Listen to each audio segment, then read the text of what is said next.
I think that the people that invest in Bitcoin as traders and they don't have a technology view or the macro view, they're always going to be disappointed because of volatility.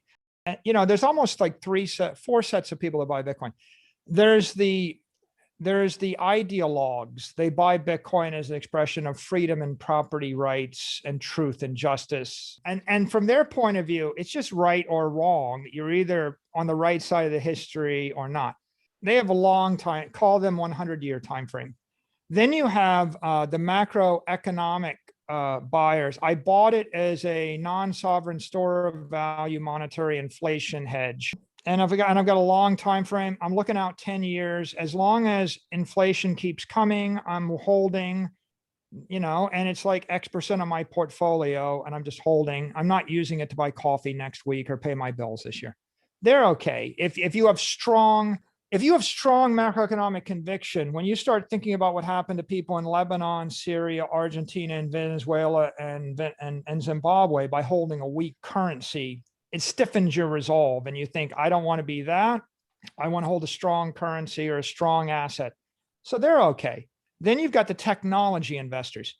If you think Bitcoin is dematerialized property and it's demonetizing land and gold and other monetary indexes is a long-term fungible store of value, you've got a 10-year time frame. Like most of my bets is like I bought Amazon, Apple, Google, Facebook, thinking that a decade from now they would be much bigger, and it turned out to be true. And they had volatility, right? And then the last category is trader, speculator, trying to figure out the ratio of Bitcoin versus equity versus altcoins versus something. Well, they're just, continually back and forth, buzzing this way and that, and you have your good days and your bad days. But that is a recipe for anxiety, unless you have some proprietary models and proprietary access to liquidity flows, and you understand all this and proprietary algorithms. I wouldn't recommend that the 95% of the population get into that, because it's just going to give you anxiety. So my views are generally in that technology macroeconomic range, and I do have to admit, I view Bitcoin as an economic imperative because everybody needs a non-sovereign store of value inflation hedge.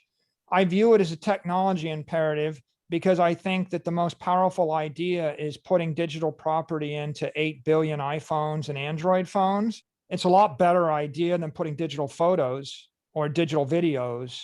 Digital books is good. Like, I'm a big believer in digital education. If you want to give a PhD to 1 billion people, the conventional way, the 20th century way, costs you $2-3 million. That's not happening. The new way is give people free YouTube and free digital books and digital education, and then it costs like $10. So I think it's powerful to give people digital education, but I think it's even more powerful to give them digital property. It's hopeless. It's hopeless to give the 2 billion unbanked people, what are you going to do? Give them a bank? What bank? Equity? How are you going to buy equity in El Salvador? How are you going to buy equity in Zimbabwe? The problem, right? The problem typified, Sven, in Lebanon is the currency collapsed by 90%. If you converted your currency to dollars, the government froze your dollars. Now they won't give them back to you. Now I empathize with that because that happened to me in Argentina. I happened to be twice in Argentina. I had $1 million in Argentina. I converted it to dollars because I didn't trust the peso. The peso was pegged to the dollar 1-to-1. The government, and the first day, they didn't change the law. They just sent a memo to the banks having them convert all the dollars to pesos. The next day, they devalued the peso 10-to-1.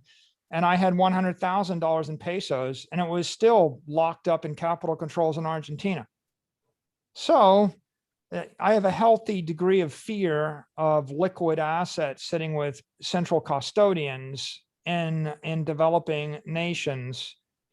So the summary: Bitcoin's an economic imperative for an investor. It's a technical imperative for a technology company, and it's a moral imperative if you want to give property rights and economic sovereignty to 8 billion people on the planet. And you're not going to get there with talking and books and politics and cajoling. if you want to change the world, you're going to have to do it with technology. You want to make people live 20 years longer. You don't do it by preaching to them. We did it with antibiotics and conquest of infectious diseases. That took place from 1900 to 1950. It's a technology thing, right? And Google has done more to spread free education with YouTube than any amount of preaching by a politician. And so I just think it happens that Bitcoin is our best hope for all those things. Clearly, I voted with my money. I bought nearly $3 billion worth of Bitcoin. I have not bought any other crypto assets, but the way I look at the market is the reason it's speculative and the reason that you see so much volatility is you've got lots of exchanges. They're lightly regulated. You've got massive leverage. They're trading all the time, 24/7, 365. And so you could take $1 million and you could put it into one cryptocurrency. You could then leverage that up 10 to 1, put it into another cryptocurrency. The market might trade and you might take that leverage and push it back into Bitcoin or the other direction. You can do that on Saturday afternoon. But what's clear to me is if you increase the leverage from 2 to 1, which is 50% loan to value, to 10 to 1, and then if you go from 35 hours a week of trading to 168 hours a week of trading, and if you then go from 5 liquid assets to hundreds of liquid assets, you have just, in my Cartesian system, have I not just expanded the coordinates, by an order of magnitude in each direction, such that someone could apply a huge amount of leverage at a point where there's not that much liquidity across an asset at a time period that nobody expected to get some kind of interesting outcome. I think that that's creating a lot of the volatility. So how do I look at it? Well, I mean, I look at it like a rational person would say, I have a bucket of money for saving. I want to save it for 100 years. What's your solution? Convert that money into a scarce asset that'll last 100 years. Okay. What's my choices? Art, real estate, Bitcoin, gold, right? A trophy asset. So that's my bucket for saving. Now I have another, if I'm in Argentina, convert it from the peso to the dollar, right? And it's a simple idea. I'm converting from a weak currency to a weak asset to a strong asset. The debate will be, is it stronger asset to buy a house in the Hamptons than buy Bitcoin, than to buy a Picasso, than to buy a sports team, than to buy a bar of gold? That's the debate. But it's scarce assets, strong assets that cannot be inflated away. If you're a saver, you should analyze all the assets in the universe and you should allocate your portfolio that way.